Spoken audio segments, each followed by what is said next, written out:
requested some time ago. This case was back in 1981, but it was on November 4th, which would have been a year exactly before I was born. I was born in November 4th, 1982. Now, this case is about Frederike von Molman. I'm probably butchering her name, but she was a 17-year-old girl. She was a happy girl, described by her friends and family, and she was part of a choir, so she had choir practice that day. But she knew that she must hurry before the last bus left. She needed that bus to get back home, and so she tried to hurry up and wrap things up before the time that the bus would go by. I remember about 20 years ago here in Utah, you would have to wait 45 minutes for a bus, so I feel her pain, and this was in 81. Now when she gets to the bus stops, she realized that she just missed it. So she decides to hitchhike a ride back home instead. And that was the last time that anybody saw Frederike alive. After that, she was reported missing. 4 days later, her body was discovered nearby the area where she disappeared, in a wooded part of it. Now, this crime was brutal. I mean, just so you have an idea, she was a sweet 17-year-old that was abducted. We'll learn how in a few minutes, but she was abducted, raped, stabbed 11 times with a knife, and then the piece of guy that did this, then he cut her throat. The police at that point had a suspect. I am not sure how they ended up finding this guy, but I am assuming it's because of some physical evidence, because this 22-year-old guy, his name is Ismet H, and his tire tracks match the ones that they found at the scene. The fibers on Frederike's body also matched the fabric in Ismet's BMW 1602. Another thing is that the guy had no alibi. And just to make things worse, his statement doesn't add up. So the police have more than enough physical evidence to place this guy in the crime scene. That usually is enough to convict somebody, especially in this kind of brutal murder. They were pretty confident that he was going to be found guilty and sent to jail. And in 1982, when his trial was over, the jury finds him guilty, and he is sentenced to life in prison. Now you're probably wondering, okay, so how did he get away with it? We'll hold it, because this case is getting wackier by the second. Then the German Supreme Court overturns the verdict. Yes, and they said that it's because of lack of concrete evidence. Now, this guy is immediately set free, and not only that, he receives a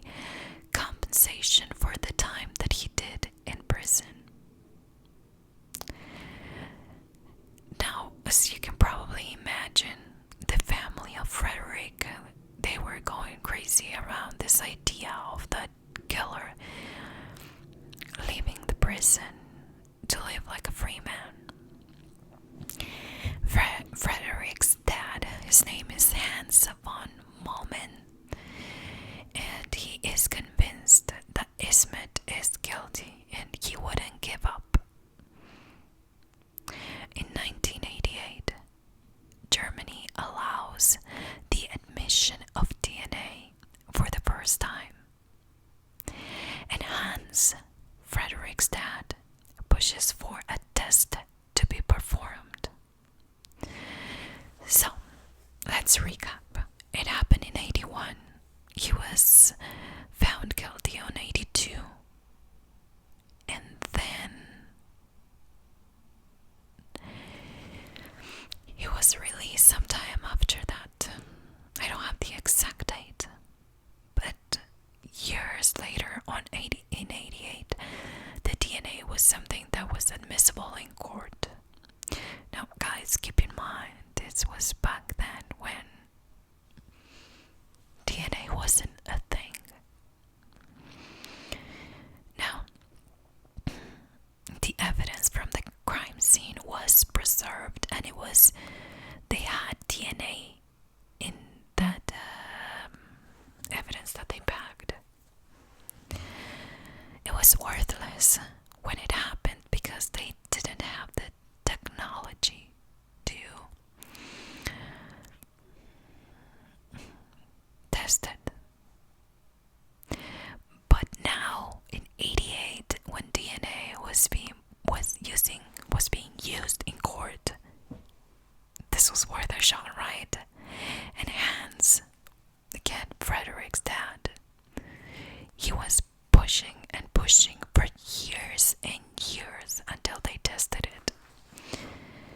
If you're wondering how many years, well, 31 to be exact. I mean, this became this guy's mission to get it tested. 31 years later, the samples were tested, and the results are conclusive beyond any doubt. Okay, this is not a partial hit. No. This is conclusive beyond any doubt. The DNA discovered on Frederike's clothing is that of Ismet H. And let me tell you, they didn't have just a tiny sample. They had quite a lot. But that is it. There is no justice, no going back to jail.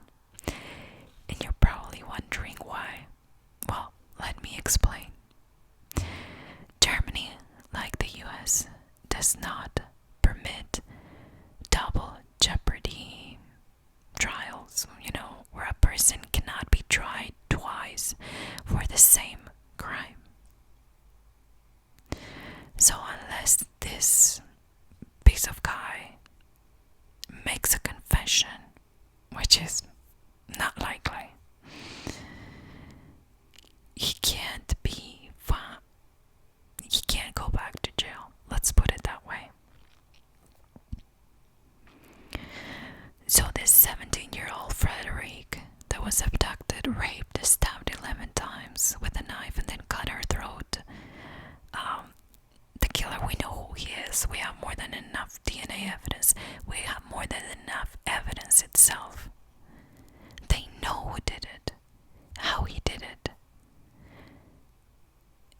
They had the physical evidence to prove it, but the law won't help because they made a mistake they can't undo. So this guy ended up walking free among them. I talked about this last Wednesday. I find it very interesting, this double jeopardy thingy. It kind of alludes to the idea that we are not able to make a mistake. I mean, that we are just basically perfect. How can we be perfect when we acquit somebody of a murder or a crime, and then all of a sudden we have more than enough evidence that just shows us that we are imperfect, that we're humans, and that we made a mistake? As I mentioned last Wednesday, I understand that you don't want this to linger over your head. If you've been acquitted and you're an innocent person, I get it. But what happened in this kind of case? cases when you know he's a killer and you can't do anything about it. You're just waiting and hoping and praying that he makes a mistake, but if he does that mean that somebody else needs to die or be a victim of this guy just because what? Justice can't be used in this case to catch the bad guy. I can't help but try to put myself in the dad's shoes for a few seconds.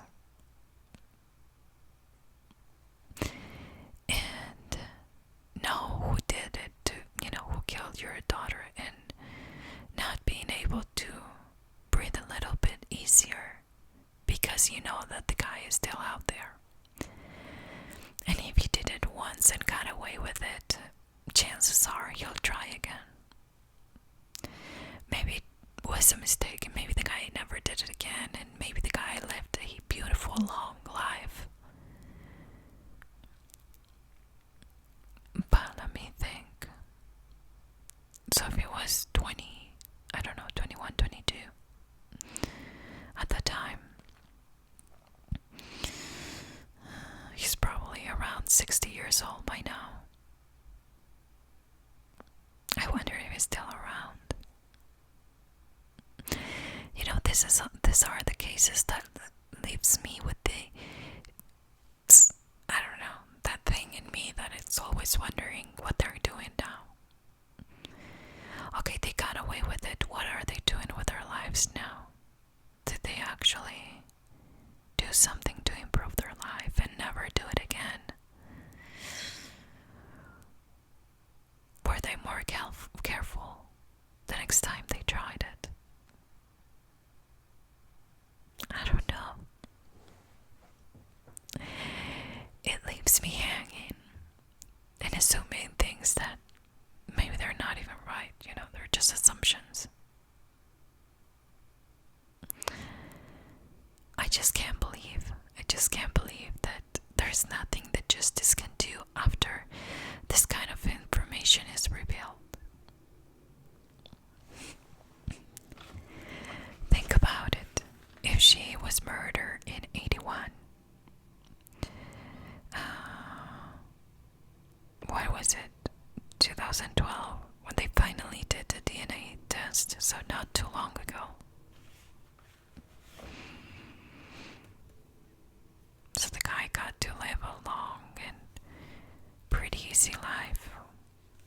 But what happened when people found out that he was in fact a killer? Do you think it's possible for somebody to change after they did something this horrible? Like, for instance, the Golden State Killer.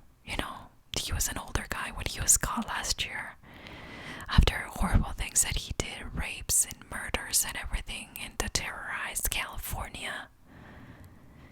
But then he was a sweet old man living in his home, having granddaughters over and friends of the granddaughter. Do you think they can change? Is it possible to change that way?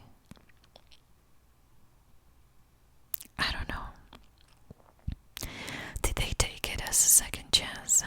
Does this guy Eastman take it as a second chance and change his life for the better and understood his lesson?